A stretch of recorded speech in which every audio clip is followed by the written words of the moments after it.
on a notre série de bières permanentes. On commençait par la première bière qu'on a faite, qui est la classique, qui est une bière légère à 4,2%. Puis c'était basé sur une recette de Pilsner américaine. Donc, mais nous autres, on a fait un twist dessus. C'est une Ale Lagered qu'on appelle en anglais, donc une ale conditionnée. Ce qui donne l'effet de lager, mais dans un temps plus court. Après ça, on a fait la Saint-Antoine de Padoue, qui est une ale blonde à 5%, qui donne un profil un peu plus houblonné pour un peu plus de challenge pour les papilles que le classique.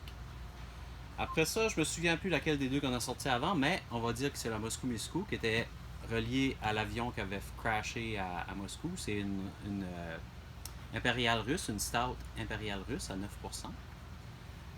Ensuite, on a la Belle Acadienne qui était faite en collaboration avec des microbrasseries acadiennes d'un peu partout dans le monde. C'était beaucoup au Nouveau-Brunswick, mais aussi en Nouvelle-Écosse, peut-être au Québec, en Louisiane.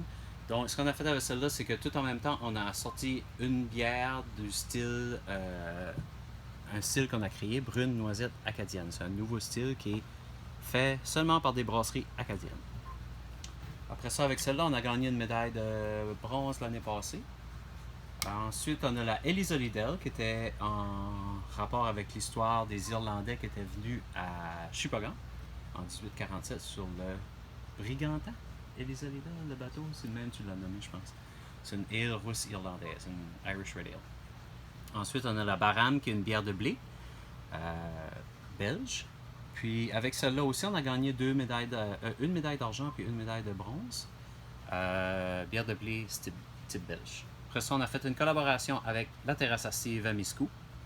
Terrasse à Steve, c'est une bière de sarrasin. C'est une bière quand même encore là légère parce qu'il avait besoin de quelque chose de léger pour aller avec son menu. Mais le sarrasin, il donne un bon petit twist, une petite bite. Après ça, on est sorti avec une de nos bières peut-être les plus populaires, la Classique Rosée, qui est une bière à base de lager, puis qu'on a rajouté des fruits, qui est le fraise, framboise, pomme grenade, puis ça a fait un hit incroyable. Ensuite, on a parti une série de bières expérimentales. C'est la seule et unique qu'on a faite dans cette série-là, mais il y en a d'autres qui vont s'en venir cet automne dans la série expérimentale de X. C'est la Moscou Moscou, mais avec du nitro, ce qui donne l'aspect plus crémeux en bouche à la Moscou Moscou. Ensuite, une autre collaboration, ça c'est quand tu vois les C-séries, c'est collaboration, série de collaboration. Ça c'est avec le Mock Tortue à Shippagan, à Shediac, qui voulait une bière pour son restaurant. Le Jabberwock, c'est lui qui est venu avec le concept et le nom, puis nous autres on y a fait une Pilsner Czech qui est sortie cette année. Ensuite, un autre qui est sorti cette année, c'est la Boat Builder.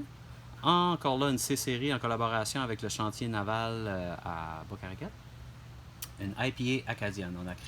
J'ai créé un nouveau style de IPA. Puis, une des dernières qu'on a sorties cet été, c'est la White IPA. Ça, c'est dans des canettes blanches qu'on appelle, des canettes saison.